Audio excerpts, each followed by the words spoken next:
All right, so one of the things that we gotta get into is some of the more enjoyable, fun scenes out of Superman while we're talking about the first Superman movie. And we were just discussing this off air, and I was like, "Oh, we got to get this back on air." But we love Philip. You were talking about the flying scene and them holding hands in the air, and how you were like, "Yes, I'll never." Every time I think about her as Lois Lane, I'll always think about those two holding hands as they fly through the air. I'd also think about them being on the balcony, talking. And those two, you just mentioned Superman being kind of Superman turns into like a barfly and says stuff like, when she asked, "Well, do you have a girlfriend?" So, "Well, if I did, you'd be the first one to know."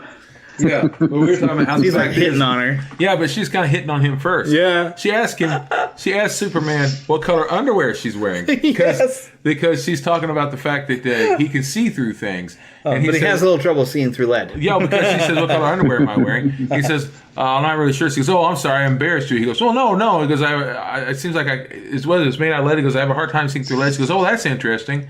And then when she gets up later on, and this is a few minutes later, she stands up and starts walking around. He goes, "Pink, pink," and she goes, "What?" He goes, "Pink," and he points down. And she goes, "Oh, yeah." He goes, "Oh, sorry, Miss Lane, I didn't mean to embarrass you." Yes. It is some good stuff. The one thing that I always thought was just kind of funny is almost how careless Superman gets. Or I don't know if he maybe tried to do this on purpose. When they're flying and she slips out of his fingers. Well, what it is... But then when he catches her, they're just in that perfect position of holding her. I think what's happened is... she's getting more and more, feeling more and more free, like she's flying. Yeah, and she's kind of getting loose. He is kind of letting her kind of loose. He's just, but he gets a little careless, I think.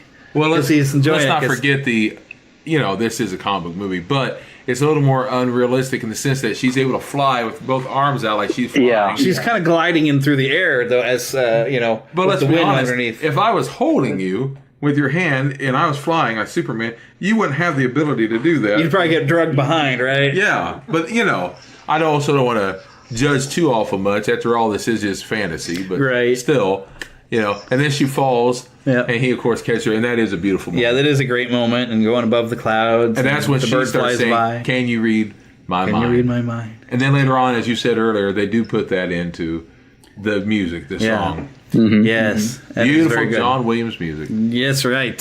Which, would that movie have done as well without John Williams' Superman theme? I don't think it would have. The fact is, and I don't want to put this man down because I think he's wonderful. He's one of my favorite composers of all time, but Jerry Goldsmith also had music. And, Richard Donner was trying to choose between them, but he said what he could not put away was whenever he heard John Williams' music, John Williams, in that music, he said, "Dun dun dun, Superman." Yes. So when he hears that, and I hear it, well, I'll tell you something. And even look up in the sky, what could it be? It's a bird, it's a plane, Superman. That's what I hear every time. I'm gonna tell you, that music is a part of my life so much that no matter what I'm doing, that music is in my head each and every day. My poor nephews and nieces, they're in my life a lot. They hear John Williams music in everything. I'm jazzing it all the time. Look out. Coming, and I mean, all the time. Star Wars is always in there. Indiana Jones, E.T. I mean, Superman more than anything. Yes. I'm telling you. And what a great theme for Lois. Oh, absolutely. Mm-hmm. Love it. I absolutely love it. See how I was able to dive back over to Margot Kidder? That's because I'm a professional. But I love Margot Kidder as Lois Lane. I'm sad to hear she's gone. It's not like she still plays her, but watch her on Smallville. She did such a great job on that. She really did. And nothing against Annette O'Toole as Lana Lang. She was great, but that's not a very good movie. No. She just wasn't the same. Yeah. Well, you know why they did that? Maybe I shouldn't say this, but you can edit this.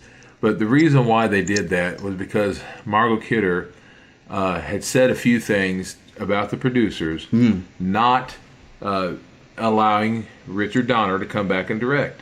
And because she went out of her way to say, maybe he is a professional, I don't know, but she really respected Richard Donner being a great director as he is, and she thought they did wrong for doing what they did, which I happen to agree. I'm not editing that out because she's not wrong. Yeah, and well, time has proven. Yeah. And the fact is they got mad at her and kind of made it to where they argue this. Oh, we did not.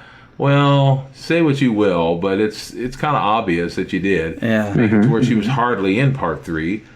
Yeah, she was in terrible Part 4, which they did not produce. That was more Christopher Reeve's baby, though. Well, they didn't produce it anyway. Yeah. And it was in another company, and that they did was horrendous special effects. Destroy Superman.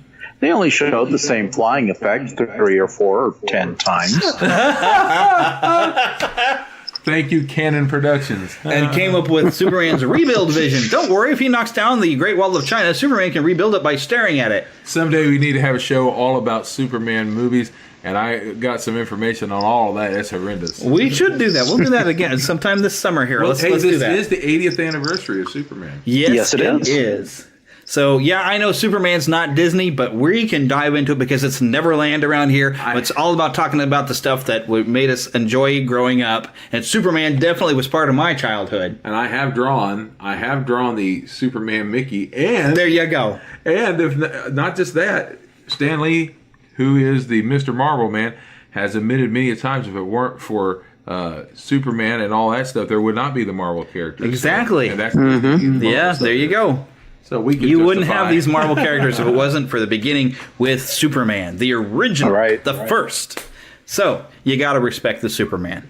I just wish they'd give him a good movie again. Yeah, same here. It's been such a long time since we had a good Superman movie. 1982.